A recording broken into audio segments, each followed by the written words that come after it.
I think that whether in the West or in the Middle East, what's going on is that every media in its own place is being very biased to its people, and that's creating too many stereotypes, and it's making it harder to break them. For example, in the U.S., because the media is very biased with the U.S. foreign policy and what the U.S. is trying to do to the world, and in the same situation, the media in the Middle East is being very biased with the Arab countries and what they're trying to do and how they want peace, etc., etc. So everybody is being stuck in the same place.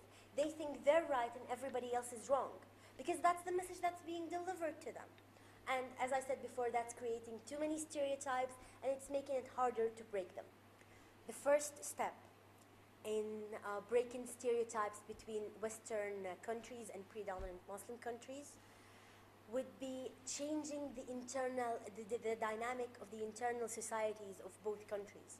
What I mean is, this might sound a bit trivial, but I think it's the most important step we need to do.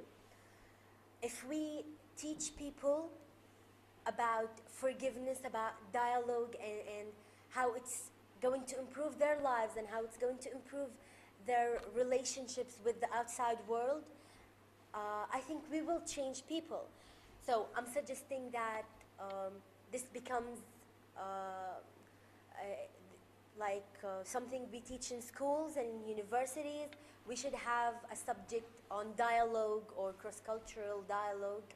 If predominant Muslim countries and Western countries solve their own conflicts on the inside by, as I said earlier, spreading a culture of forgiveness and a culture that praises dialogue and understanding the other, that would help greatly in resolving the conflict on the outside world or between those countries. Because as I've said earlier, if we start valuing our own voice, and if we understand others on a smaller level, we will value other people's voices and we will understand others on a bigger level. I think we should do trainings and activities on a very wide level through countries, between countries. That would help people understand each other more.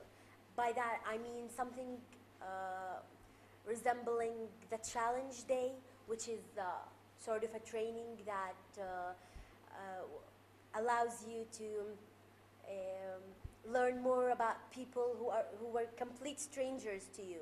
You can do this in schools, in universities, you can do this in conferences. It's very simple. You gather groups of people who were complete strangers. They can't be people who know each other. And then you make those people say very personal things that, well, basically no one knows about themselves, and they share it with others. So when you share something that personal and that valuable with a complete stranger, they no longer become strangers, and they no longer become threatening. They become human beings just like you are, and you view them differently, and therefore you will treat them differently.